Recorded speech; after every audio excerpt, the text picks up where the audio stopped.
Welcome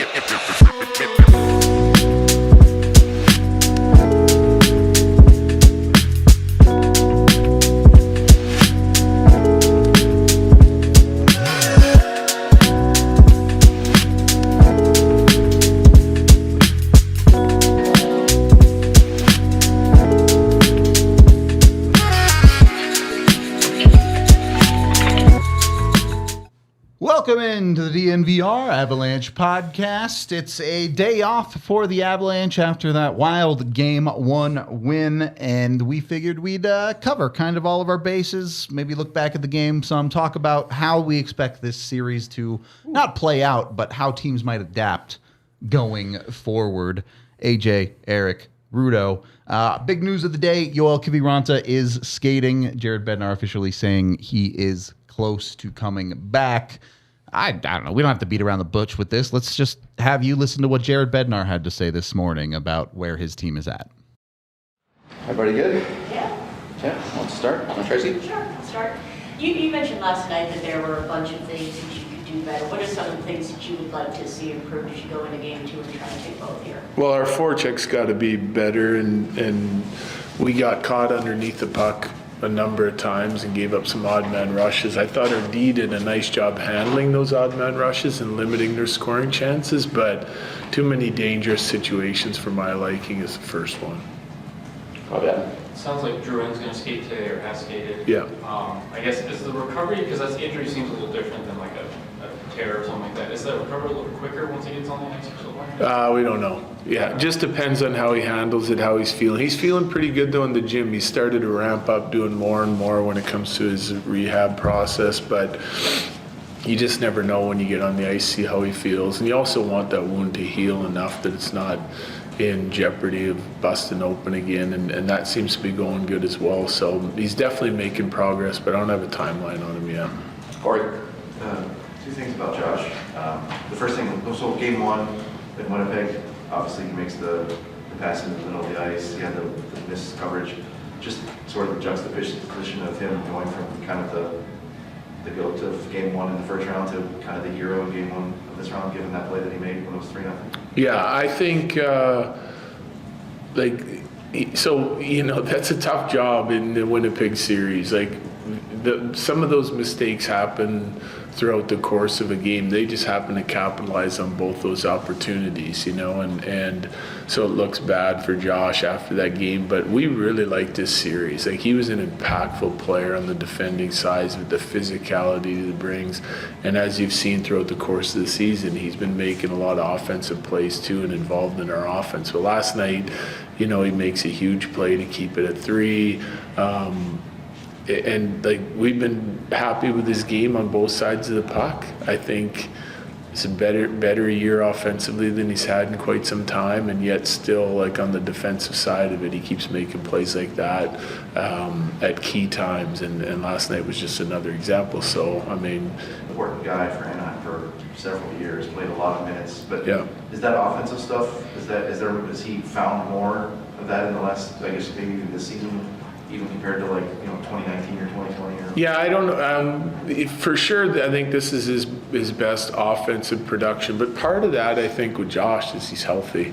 You know, like, he's been a really good player for us when healthy. And he had the injury trouble last year, and you know, that can take its toll on you. Like, we've seen guys go out and have surgery with the same injury or less, and he tried to fight through it, so he wasn't at 100%. But, like, so in the last few years, I think numbers-wise, it's his best since 17, 18, somewhere in there. So obviously still capable of helping produce, and I think now that he's feeling good, that we can expect that from him. You know, I think it's a really good, solid year. I think he expects to be able to help contribute to our team's success on both sides of the puck, and he's very good at it. Jesse? We haven't maybe talked about him, very much this season since he came back, but the way that Sam Girard is playing right now, he's not necessarily all over the score sheet last night, but there's several plays in that game where he played a key role. What can you say about him as a player and the impact that him playing the way that he's playing right now can have on your entire D corps? Yeah, it's huge. I mean, it's huge, especially when you take the fact that we traded Bo to get Middlestead, right? Like, I think the play of G and Mance this season probably allowed us to do that, and then being able to get Walker back obviously helps. But I think G's been exceptional since he's been back. Regular season, playoffs. I mean, he just helps in so many different ways. Again, it's not always on the score sheet, but it's like solid defending, breakout, consistency, the ability to both shut down the rush and then transition the puck in neutral zone play, make plays in the offensive zone. I mean, he's hard to hit. He's hard to track down on the breakouts. So he's like, with and without the puck, he's a solid player, right? And he contributes in so many ways. It's kind of like the defense version of like a guy like Lecky that doesn't get all the credit, or Val even at times before he kind of started busting out. But when you got guys that play the right way, do the right things, are consistent at what they do on both sides of the puck, and are really trusted, it's invaluable. Is he an underrated defender, like in his own? I think so. I think he is. Yeah. I think that the teams, would look at his size and say, this is a guy we got to target. Well, he plays against all the other team's top players on a consistent basis. And he, I think that was his learning curve coming into the league. The bigger guys, he'd still try and be more aggressive and physical and could get overpowered at times. But now he's just so good at using his feet and staying between the man and the puck, or man and the net. And he's got a great stick, and he's solid physically when he needs to be in the right areas. He's learned how to defend the net front better with his size and positioning. So it's what players have to do, especially when you're an undersized guy. You learn how to take care of the big guys and do it effectively without just getting overpowered all the time. Colleen.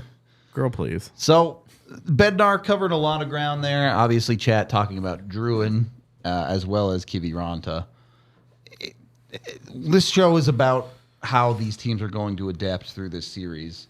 The biggest elephant in that room is the Avs are going to get some guys back. I mean, I don't know that I would consider Kiviranta an elephant, but he definitely has been an important part of their success when he was playing. Maybe. Okay. Either way, you take a look at this, and we've talked about lineup stuff before. If you want to hear more about that, go listen to our series preview pod and our mailbag we did on Friday.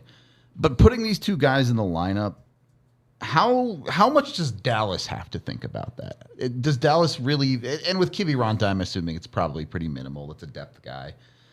As far as game planning, I don't think your systems change that much, whether it's Chris Wagner or Kiviranta, whatever. But someone like Jonathan Druin, you may have to take a look at some things, because he does change the shape of that top six a little bit. I think it more changes the shape of it for how the Avs want to attack than how the Stars have to defend. Okay. Because for the Stars, it's just more than anything. It adds, you're gonna either get a really skilled guy in place of Zach Parise on your second line, or you're gonna get another. You're gonna end up with another forecheck two-way monster in Val Nichushkin dropping down to that second line. Yep. Or you're going to add Mikko Rantanen into your second line, and now you have big problems, literal and figurative in that case. So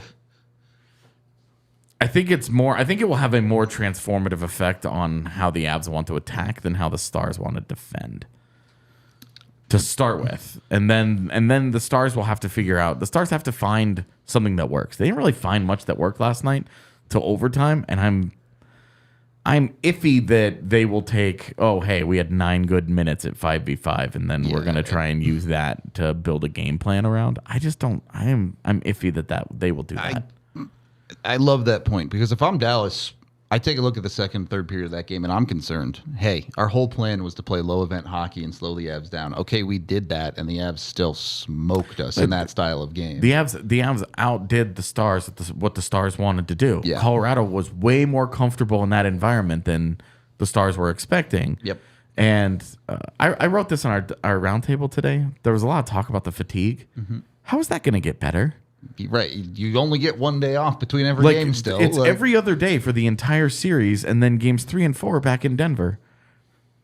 On top of that, defensively, you are actively choosing To play five. defensemen. They played. Niles Lundqvist played 407 last night in game 1. Hakanpää's not coming back tomorrow. Well, Hakanpää hasn't even started Not for- skating. yeah, he so won't be there for So he game won't. 2 And for it's sure. If he has to You're start talking skating about an elephant, first, like he's a giraffe, right? And I like Hakanpää. You know that. I Go do look at too. the book downstairs.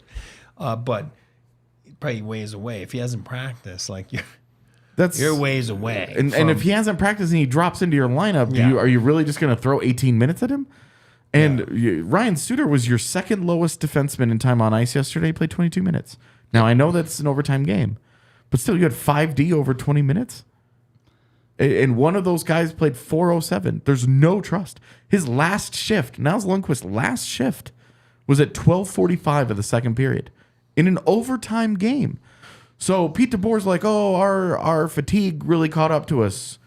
Aren't you creating some of the fatigue problem that you have on the back end because you're overextending your guys a bit? I would like to know thoughts about it. I have some thoughts, but I want to hear Eric's take on it first because he's the guy who's actually experienced some of that fatigue in real life. Yeah, here's what I'll say. I think it's not going to get better. Like, I agree with you. It's not going to get better. I think there's mental fatigue in a sense because when you go on a game 7 and it's the emotions are so high and then you beat the Stanley Cup champs, right? So you've knocked your block off, that first block out of 4 that the playoffs are. Yeah. Now you're 48 hours later, you got a game. And it is an emotional it is, but to their defense, they had everything go their way in the first period, right? Because the Avs gave them a couple silver platters. They also didn't travel. They didn't travel.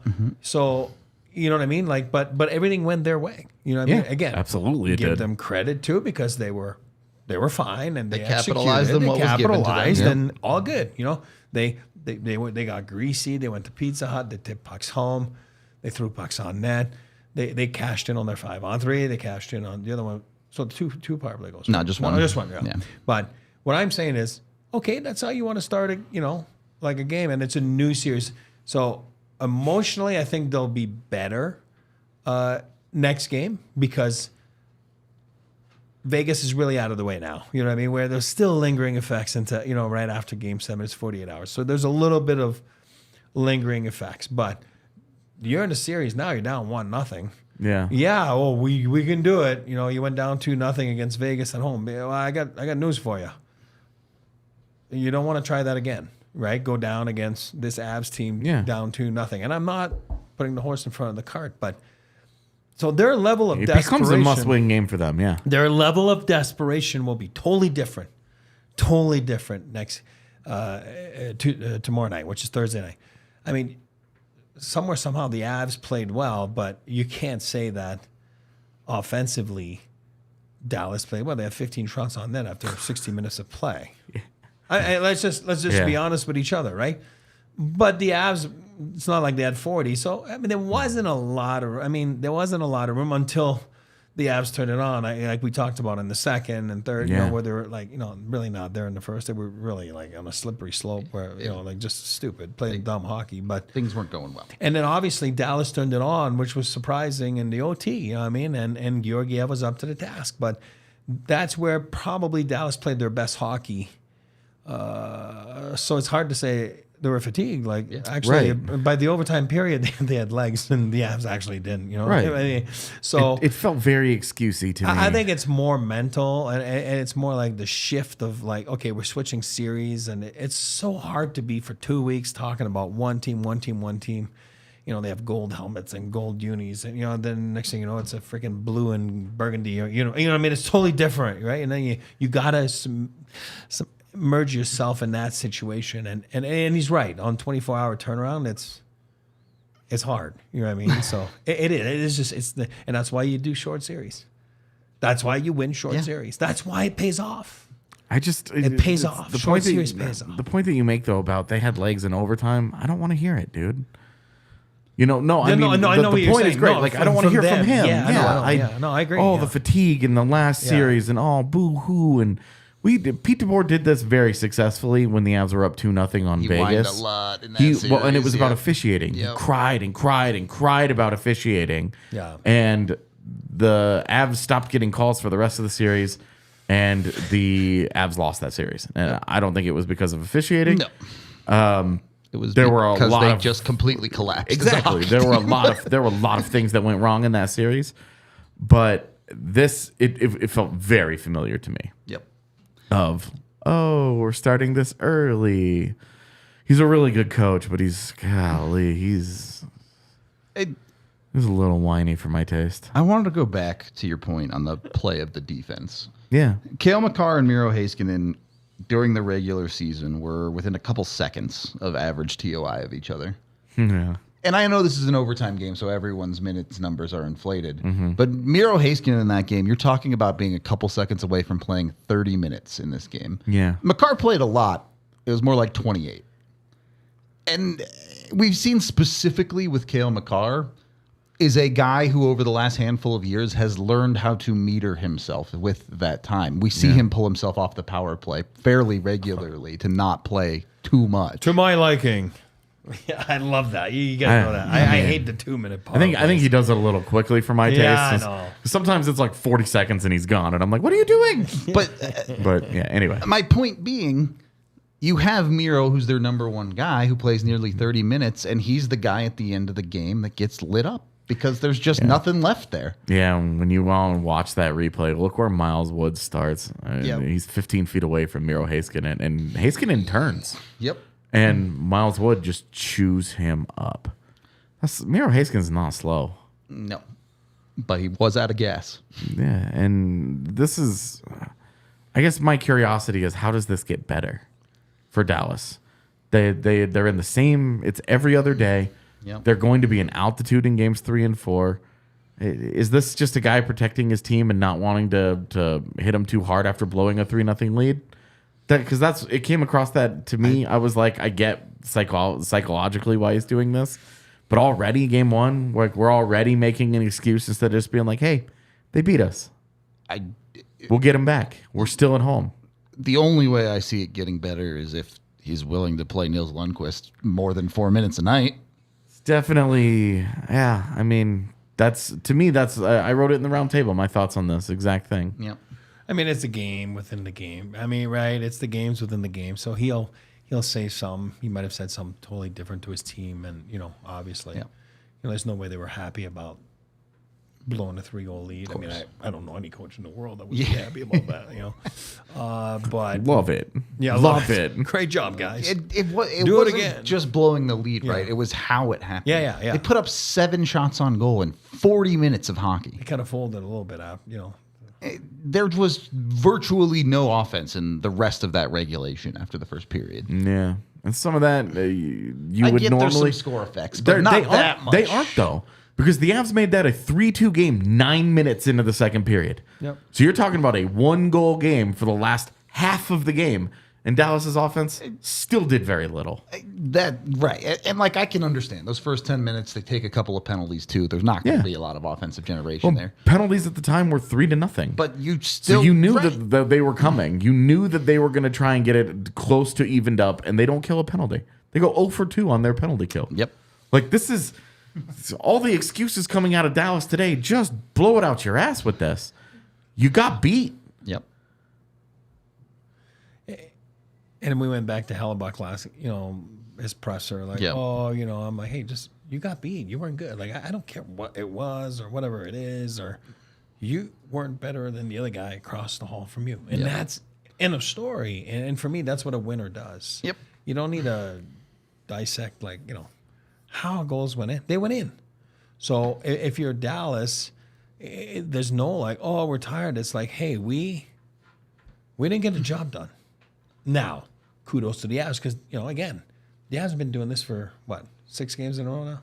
Yep. Yeah.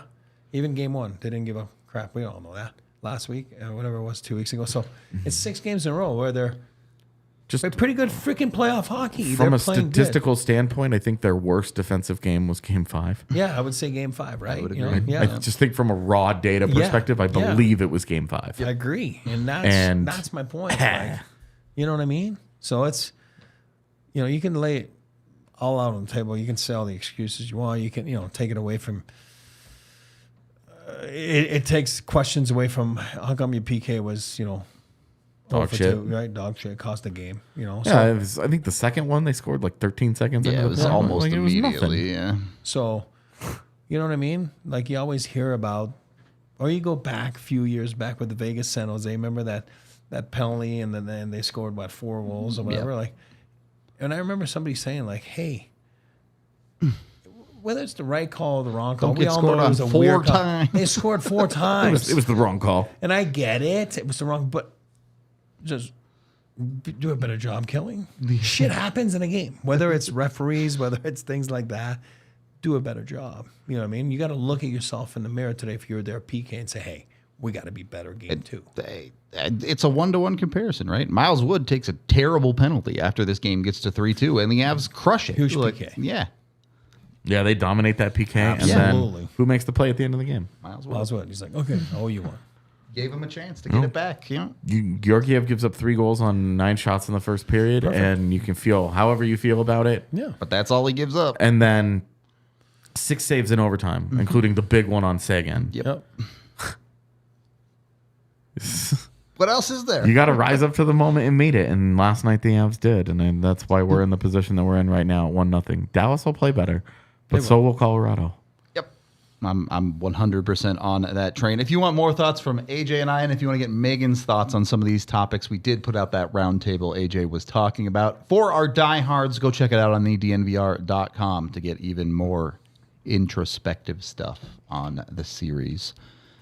We are brought to you by Toyota, the official vehicle of DNVR. Right now, you can win Avalanche playoff tickets thanks to Toyota.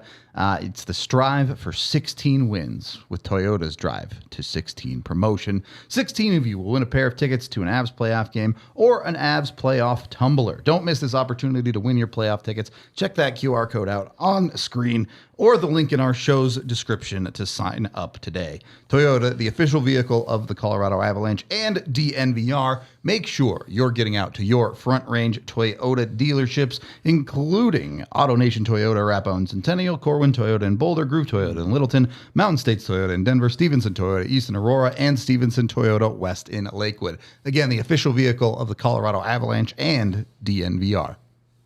Once you've won your playoff tickets from Toyota, go win some bets with Bet365.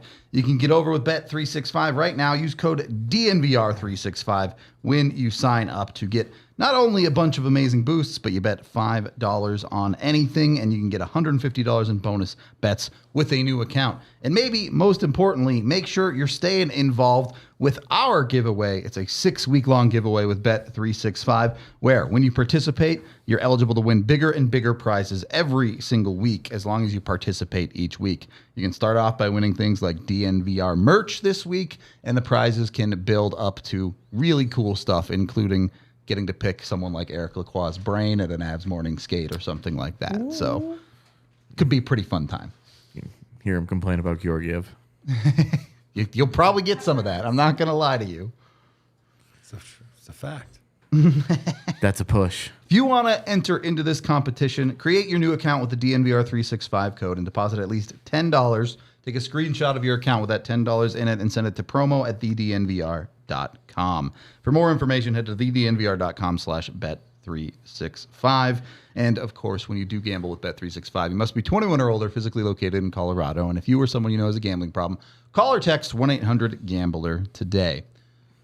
Second period of the DNVR Avalanche podcast. We have a Bet365 Never Ordinary Top 5 that AJ put together, and I don't even know what the topic is for this one. So, just using last night as a launch pad, I wanted to do the top 5 overtime wins in the Avs 2.0 era.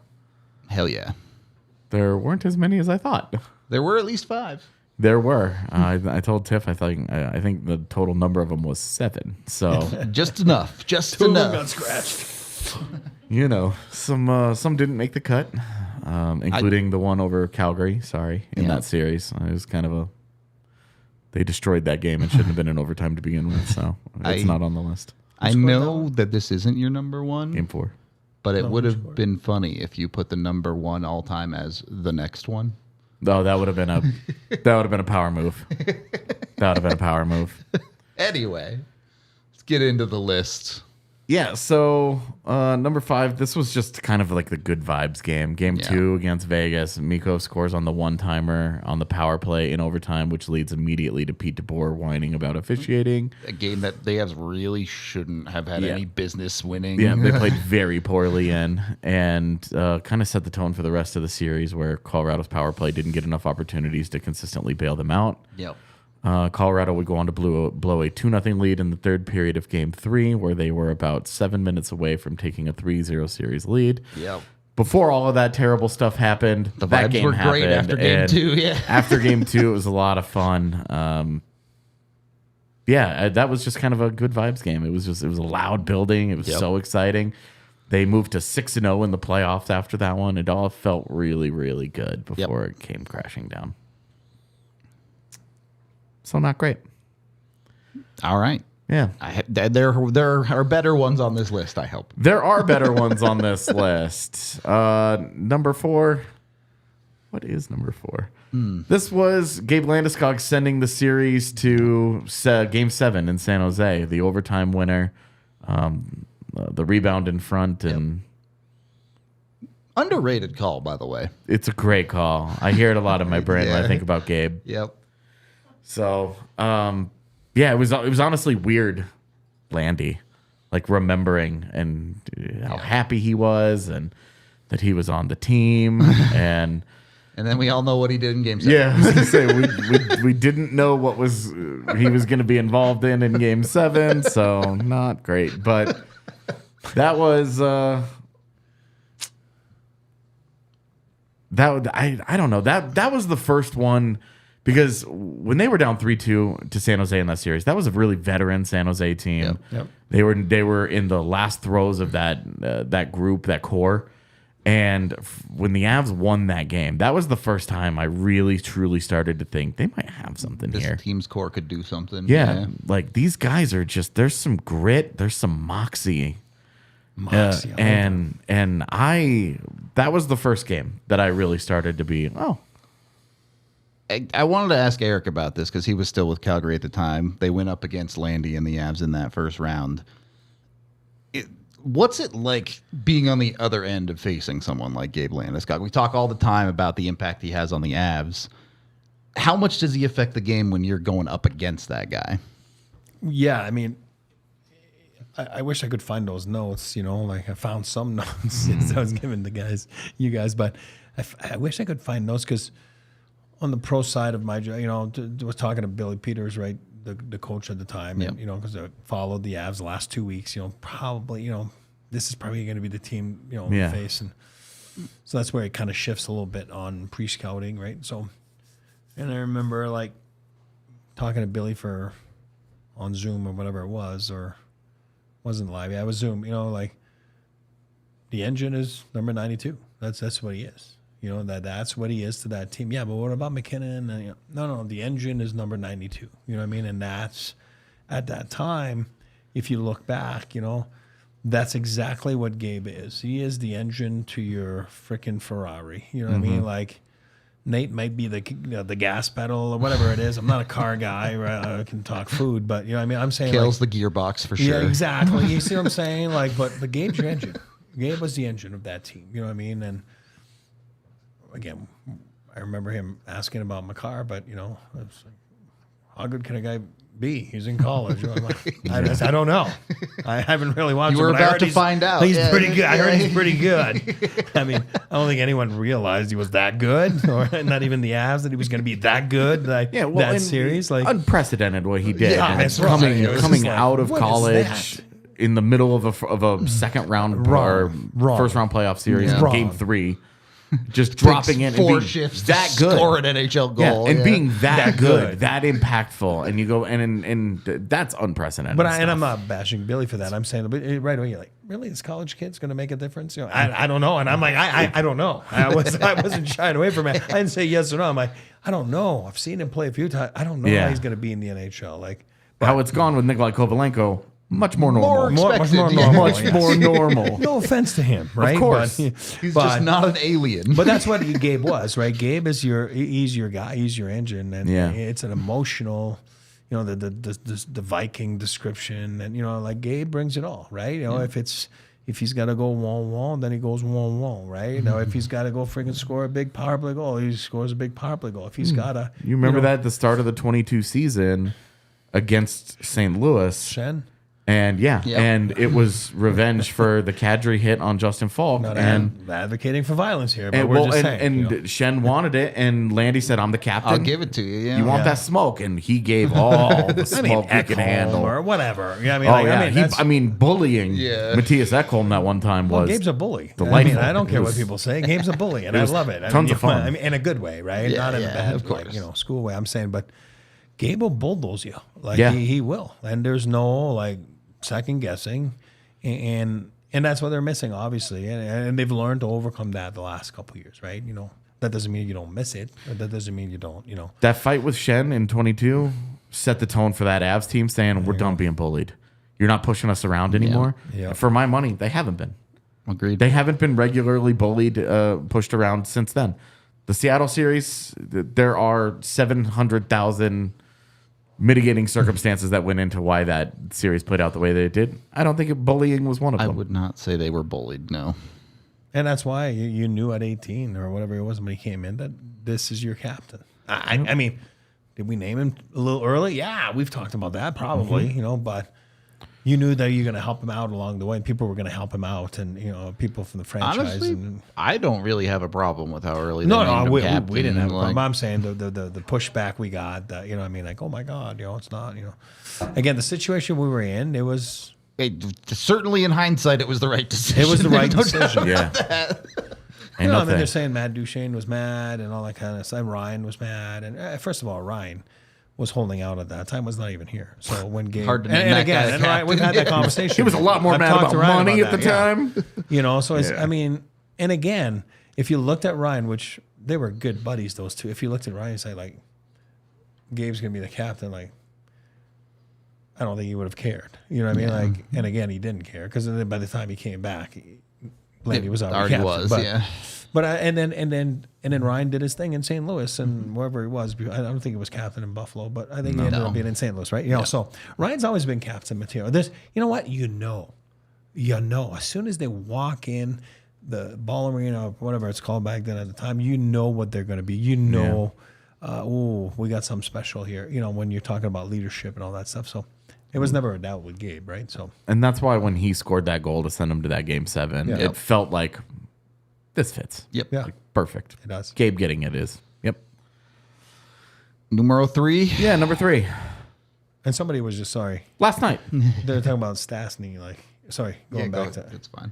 you know, they're saying they were surprised they didn't give it to Stastny, and I'm saying there's a big difference being in the inside Yeah. than from being on the outside. You know what I Yeah. mean? There's a lot you don't see or what's happening, and I think Paul Stastny will be the first, and I love Paul. He'd be the first one to tell you, like, no, that's Gabe's the captain. Look not at the me. rest of his career. He didn't go on to be captain in St. Louis And that's okay. later or and that's Winnipeg no, later. you know, or- sorry for just, Yeah. you know, because I Right. respect Paul, right? Yeah. I do. So See, I popped in, sorry, as the Some number five guys, was coming some up. guys just know they're not a You captain got to guy, know. Remember right? we talked Like, about you got to know yeah. what you are. Yeah. Exactly. It's all Absolutely. good. Sorry. Number 3 is just last night. Yep.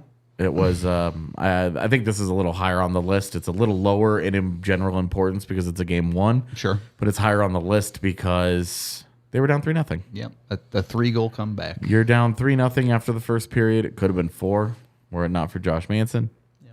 Yep. You won a game. You won a playoff game. And they hadn't erased a 3-goal deficit to win a playoff game since 1997.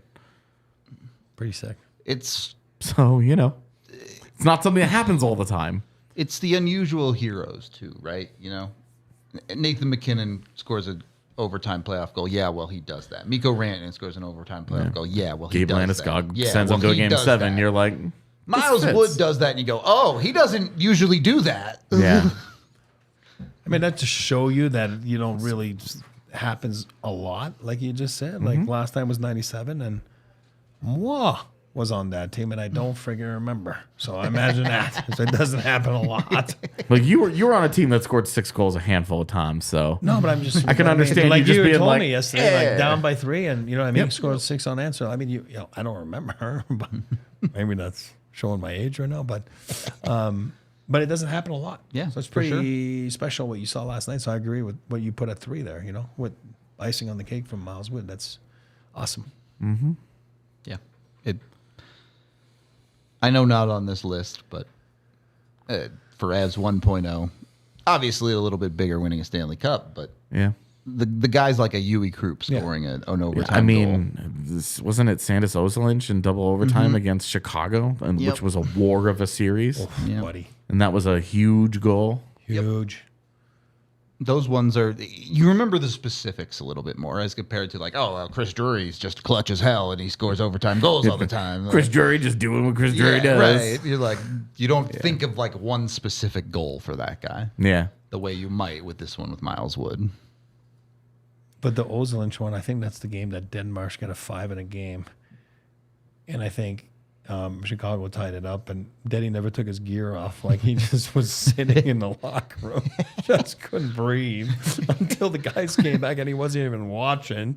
He was just having a nervous breakdown. You know what I mean? Yep. And then the guys came back all happy, and he was like, "We won, we won." I think I wasn't there, so I know the. I mean, the Yeah. story that, but the guys told me. But man, oh man, this playoff hockey, like in the overtime, just brings some weird stuff out of people. Yep. You know? I think all of the stories that you've told us over since you've been on the pod this year, all the ones about Adam Deadmarsh are my favorite. They're great. Because They're all so good. he's such a nice guy, best. and you He just loves talk about food him like like us. he's just such Love a food. maniac. He loves food like us. He does. Number 2. Yeah, number 2, the one that sent him to the Stanley Cup final. Yeah. Good I stick did not. lucky. I did not have Burakovsky's game winner in Game 1 of the Cup final on here. I waffled on it and was like, you could easily make the argument putting it ahead of the Vegas one. I would not have any bones about it. It's a good one. It'd probably be on there if there wasn't a bigger overtime goal scored in that series. Put it that way. So, but this one was, you big comeback in the third period, and then you blow a 1-goal lead Yep. because Francouz was not playing very well. And you get into overtime, and Arturi Lehkonen for the second straight year sends the team that he's on to the Stanley Cup final. Yeah. And it's a great play. Unreal tip. Ended Duncan Keith's career. Yep. That was and Mike Smith's.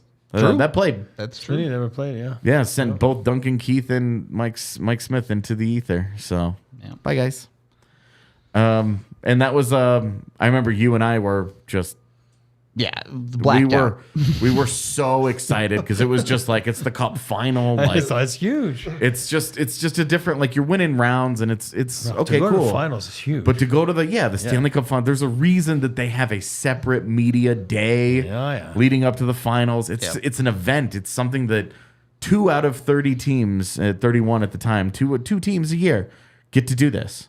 Get to go and play for the whole shebang.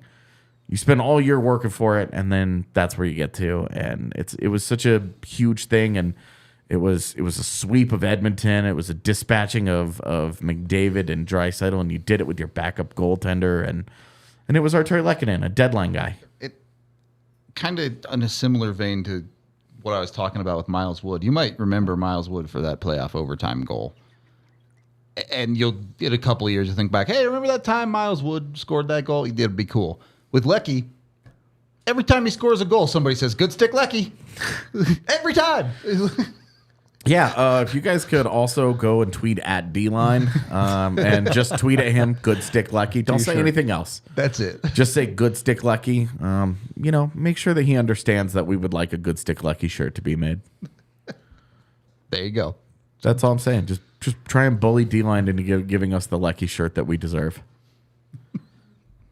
But that's why, literally all the time, when somebody says anything about Arturi Lehkonen, it's always just good stick Lecky. Yep. Okay. Number 1, are we good?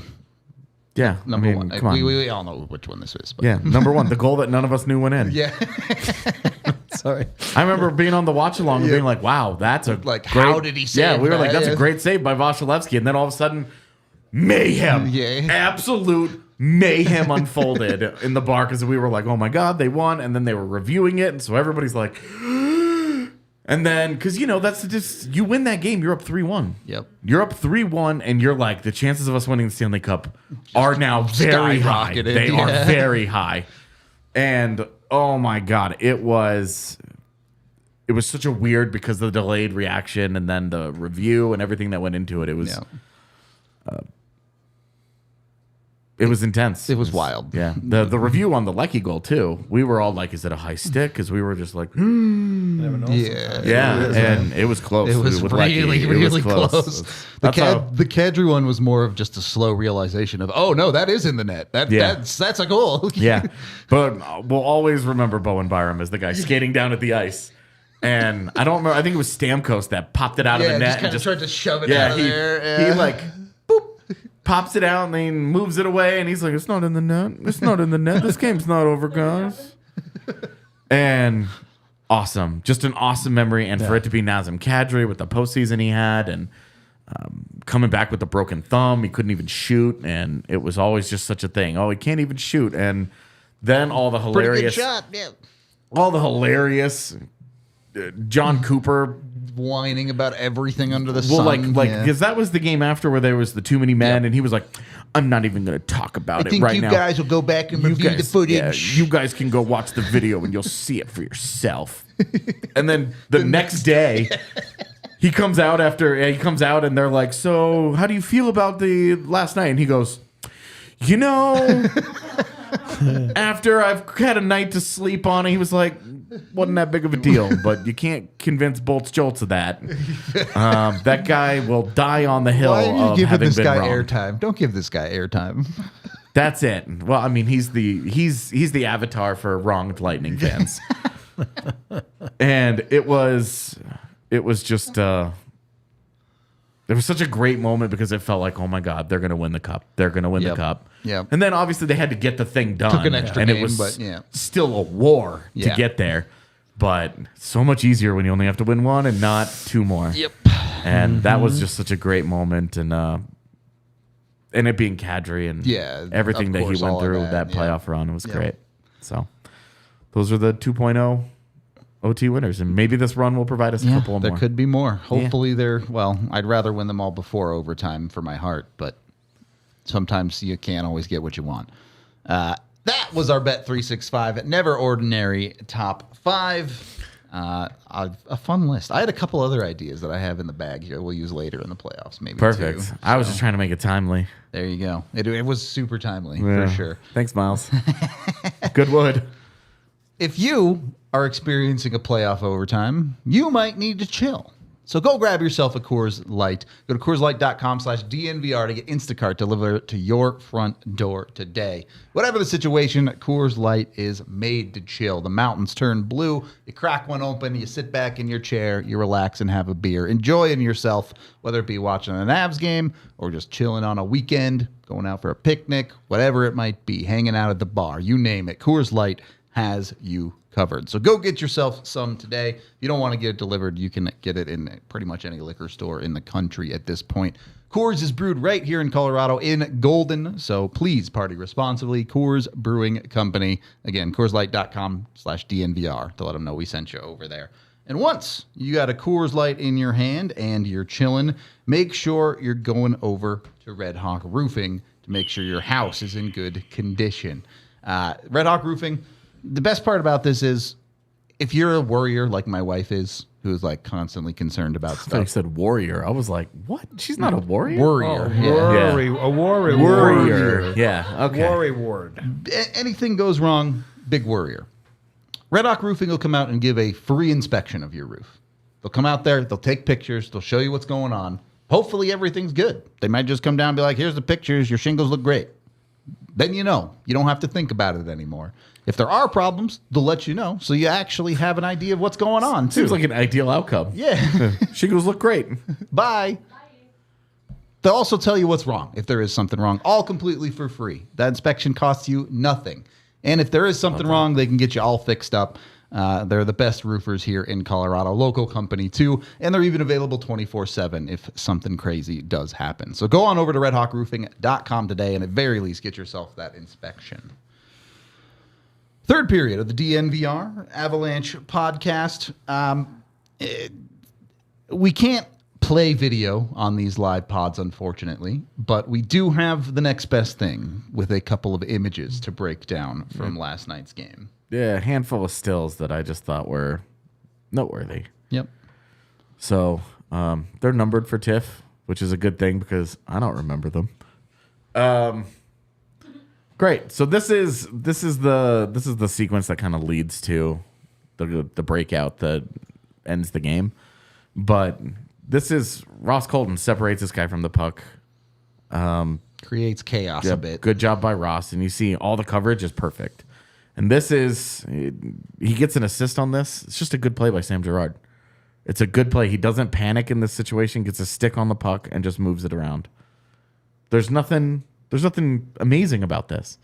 But this is good, solid defensive hockey, and it leads to something better than that. So this is I love this because our friend at PHNX, PD, did a full breakdown on how Cogs actually toes this puck, does not do this intentionally. He's trying to flip it over.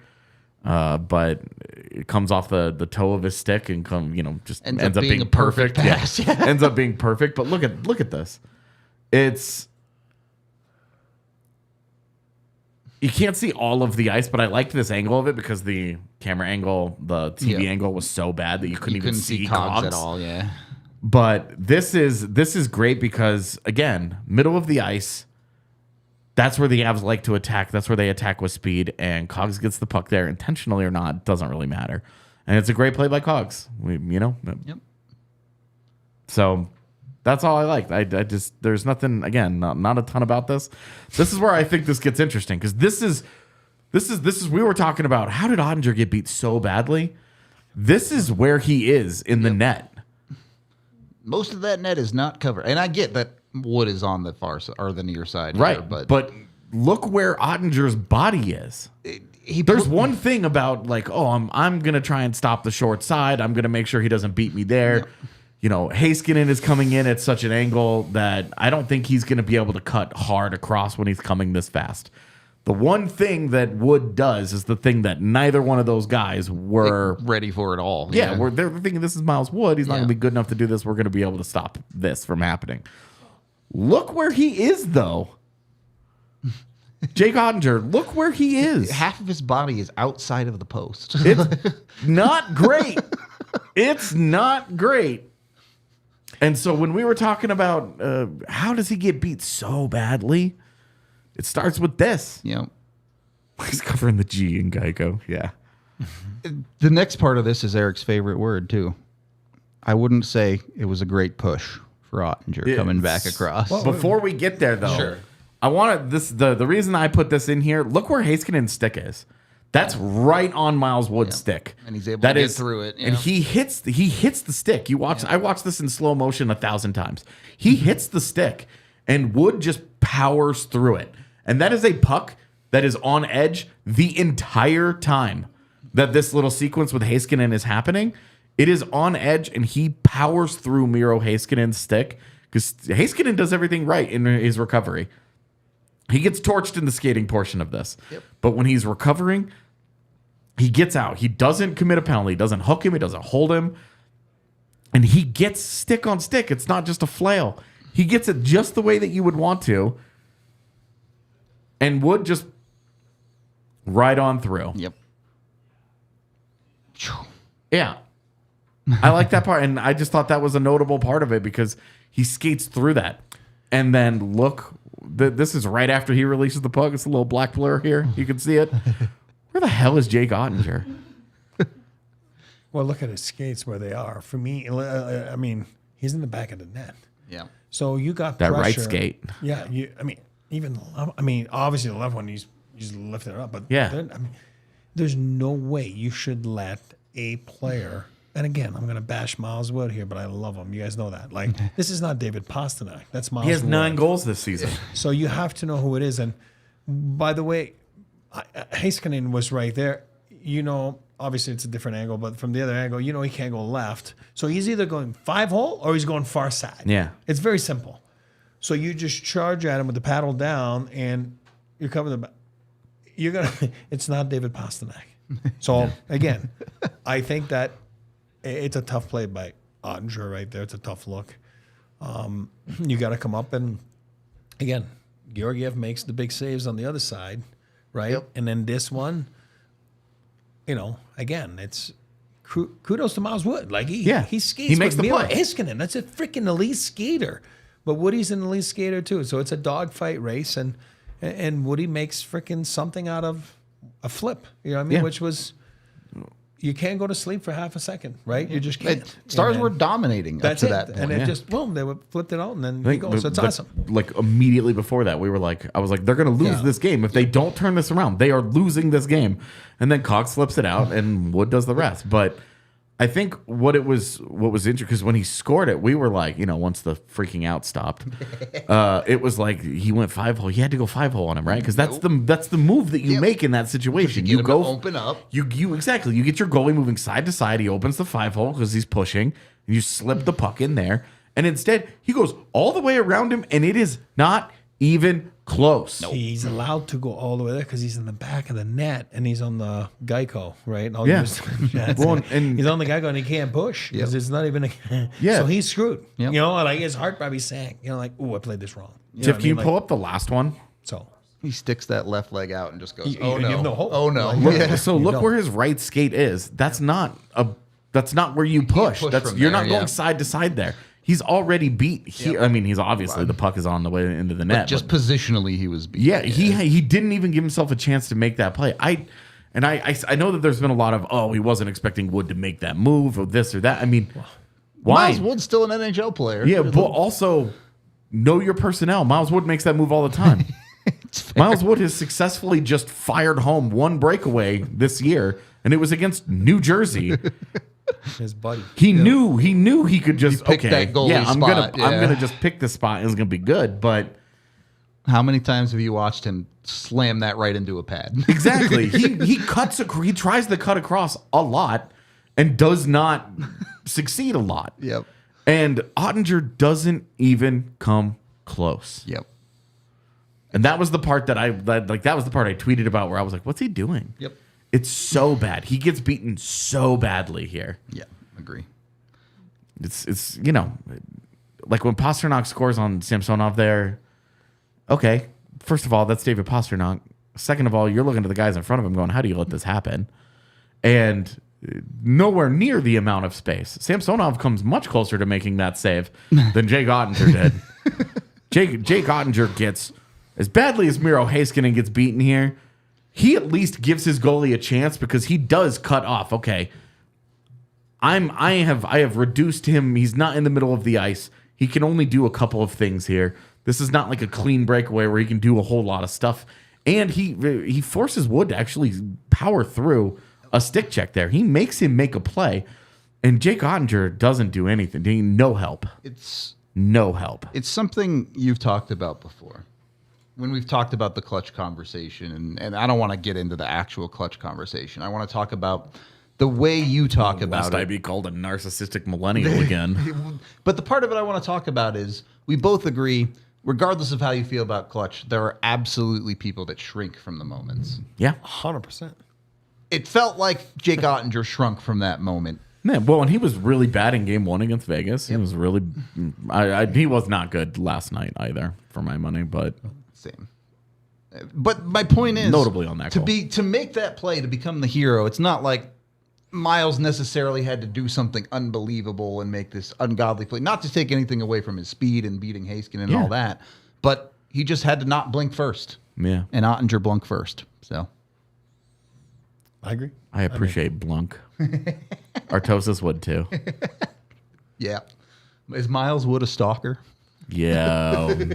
You can't say that because it's going to sound like an accusation and not a video game reference. StarCraft 2 Protoss unit stalker. Yeah. Which blinks. All right. Couple more things to get to here, but Before we do, we are brought to you by the amazing folks over at Volo Sports. If you want to go get in on some sporting action, if you want to keep yourself more athletic than I am, given that goal celebration, go get with Volo. You can get 3 months of $10 off. Were you in the cold tub this morning? Oh man, I tell you, the knee it needed an ice pack after that, buddy. No, most guys would be in the hospital right now with an IV bag, but not Rudo. He's here. This guy plays through anything. Most guys would be in the hospital. The man is here. He's not missing the day. $10 off for the first 3 months with code DNVR3 with the Volo Pass, which gives you unlimited access to drop-ins, pickups, tournaments, you name it. Whether it's volleyball, basketball, football, floorball, you name all the sports that you can think of. Cerigio floorball? Cerigio floorball. Yep, that is exactly what you will. That you should sign up for Volo with that name. That would be all time. An entire team of Cerigio floorballs. The Floorball brothers. The floorball family playing floorball. Yeah, I'm in. All right. I'm all the way in. Go sign up. And even if you travel, the Volo Pass works in any city where Volo operates, and they're the biggest social sports company in the U.S. So go get with them. Get that Volo Pass on the Volo app and get that $10 off for the first 3 months with code DNVR3. Those guys are 10 tons of fun, too. Oh, yeah. They go hard. We were here for the F1 race on Sunday. They go hard. Volo was here just playing flip cup and beer pong and just going crazy over there. I was like, damn, this looks like fun. You guys gonna go bowling tonight? No. Not during the playoffs.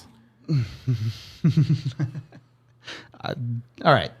Lastly. Also, I have Vanderpump to watch. Oh, there you go. We are brought to you by us. I already mentioned all the diehard stuff we have, but we also, have a great rockin' time down here at the bar for every Avs game. So come on and have a great time with us. It's always an awesome place to be an Avs fan or any other sports fan in Colorado. We give away stuff every intermissions, including some of our shirts if you want some of that action. And you can get a bunch of awesome deals when you become a diehard, including 20% off at the bar, 20% off our merch. You also get access to our Discord. So we're always running events. Keep your eyes peeled. You also will, it probably won't be until the off season, but we'll have some more Ball Arena takeovers for next season too. So it'll be a fun one. A lot of awesome stuff with the NVR. I'll put it to you that way. So yeah, stick with us. Being a diehard rules. It's awesome. It's awesome. Even if you're not a diehard, join us for the watch alongs of the games. Always a fun time. You get to see things like me almost destroy our entire set while I lose my mind. I really thought those bobbleheads were going down, man. I was like, these bobbleheads are done. It's over. You could have ended up on York Street, too. You know what I mean? Right through the window. I was like, Eric's never going to make a shirt for us again after he destroys these. Megan spent so much time gluing them back together already. We're just going to destroy them. Another OT goal, and you might have to glue me back together. So, all right. Final bit of the show. We'll get our super chats here, and then I'll turn it over to you, Eric. $2 from Tua, who says, "Thanks, you guys. Let's go Avs." Thank you very much. And then $5 from Brandon, who says, "I don't know why, but I picture AJ shouting "Sas Duhaim" whenever he does something." Was that from Duhaim? It's from Brandon? That's just Duhaim sending us money. That'd be funny. I just got it. Yeah. He's just hanging out. He's like, all right, easy day at the office today. I'm gonna watch the old DNVR Apps show. It's in the hotel in Dallas. I know that guy really likes me, so we had during the Cup run, we had a guy whose YouTube account was Peter Worrell, and I just assumed that it was actually Peter Worrell. Still, we always do. Yeah. We always just assume that's definitely the real Peter Worrell. He's a good guy. Good guy. Pete's a good guy. Okay, Eric, you wanted the floor here to talk about something. Yeah, I want to talk about something. I don't want to be sappy here, or if that's a word, or well, I didn't sleep last night. I didn't. I pulled what I call a Rudo and an AJ. They don't have kids. I got kids. It's a little different. But last night, got home so excited, and then a couple hours later, I just was laying on the ground on the couch and trying to get some sleep. Couldn't sleep, and then was up early with my youngest because got to drive him to school, and then went about the day and just came here. So, but I didn't realize it till last night. Like it hit me I was making fun earlier about, and he was making fun about Rudo's celebration yesterday, but it made me realize last night that everybody's here at DNVR is awesome. You know, forget about DNVR Avalanche. I'm talking about DNVR, the whole family's awesome. And but DNVR Avalanche gives you a little special group, right? A little sense of belonging. And for me, the last couple of years, I've been stepped away from the game. You got to remember, all I know is this, right? All I know is hockey, and it's being part of a team. And when it's not there on your daily life, like there's a hole, there's a void, you know what I mean? And I just want to say, made me realize last night, I'm like, I love being part of, these are my teammates, you know, like Tiff, that's, again, Megan's not here right now, but Tiff is awesome. Tiff works, I shouldn't say that, her balls up, it doesn't make sense, but Tiff. That's fine, you can say that. Tiff works so hard. Successfully. I mean, honestly, yeah. No, but I mean it. And it's so fun because it's fun to see something like that. And I'm older, so that's why I said I want to be sappy. But you see Tiff, and she's working hard, and she's always there for us. And it's kind of fun to be part of a team, you know what I mean? So, and for me to watch these two, like, I love being with those two because I come from a different background. Having played in the league, having worked in the league. And again, I'll give myself good, and you guys know that. I never make them feel, and I want people to know that, I never make them feel like, I played and you didn't. There is none in my vocabulary. It never has been. Yeah. I see the game differently because I played.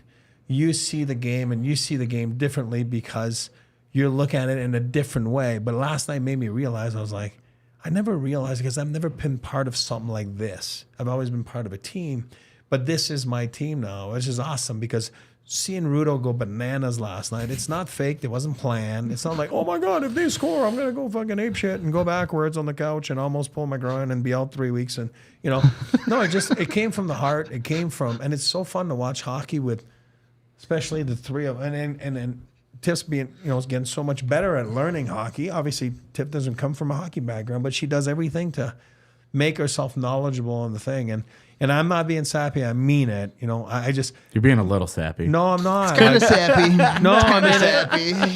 No. And I mean it because AJ knows that I've known AJ longer than Rudo because I used to see him on the press box and everything. Yeah. And analytics has never been my thing, and I've never been against it. We've had discussions years ago. I'm not against it.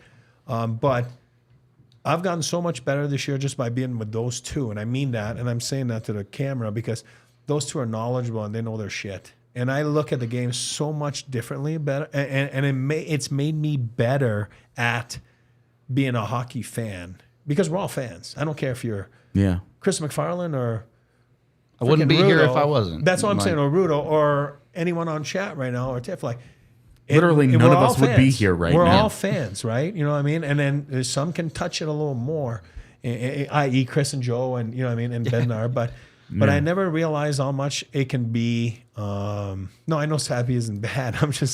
I'm French. I don't know the freaking word, but I just want to say it. You know, those guys are so freaking good and they're so knowledgeable. And I get it why Tiff has gone so much better in a few years because you get to be like people like this every day. So I'm not, because I haven't slept, I'm being honest. And those guys make me better at loving the game of hockey. So it's too early for this, bud. Save it all for the end of the year. No, when but it's I all mean said it. and No, done. I mean it. We always do this at the end of the year. I know. Yeah. And I know people think I freaking bash Georgiev all the time, including those two. I don't. He does. No. All the time, man. Relentless. Okay, we're good. We'll leave it for tomorrow. You're also being nice to two people who don't handle compliments well. We don't know what to do about this. No, but I've never looked at it this way until, and then last night it hit me. I'm like, you know what? These guys make me better. You know what I mean? And it's true. So, you know, and I'm sure, you know, somehow I make you bad. I'm not trying to get a compliment either. No, I know, you know what I'm saying? But I'm saying it's reciprocal. You know? Don't even. We love you here. We love you here, bud. We'll get into the details like we said when it's all over. Yeah, we'll all cry about it on a live make this a lot harder for me. Yeah. Yeah. So those guys are good. I just want to tell you. Thank you. I do appreciate it. And it's made me understand so much more about, You know we love you, man. you know, No doubt about it. hates Georgiev as much as I don't hate Georgiev, right? I don't. Don't listen to these guys. I just state facts. It's all good. And I wish him the best, by the way. You know that. Of course. We'll leave it at that. Can't help myself. we do got to get out of here. For Things get the wild day. when Eric doesn't sleep. Oh, fuck. We do appreciate all y'all in chat as well. We will be back tomorrow with pregame watch along and postgame for game 2. So be sure to hang it in here with the DNVR Sports YouTube account. Like and subscribe. Help us. We're getting close to 80,000 subscribers, guys. Creeping up. Give us a subscribe here. Let's get to 100K by the end of the playoffs. Creeping up. That'd be a crazy run, huh? We are out of here. We will talk to you on the next one. We all silly like the mayor.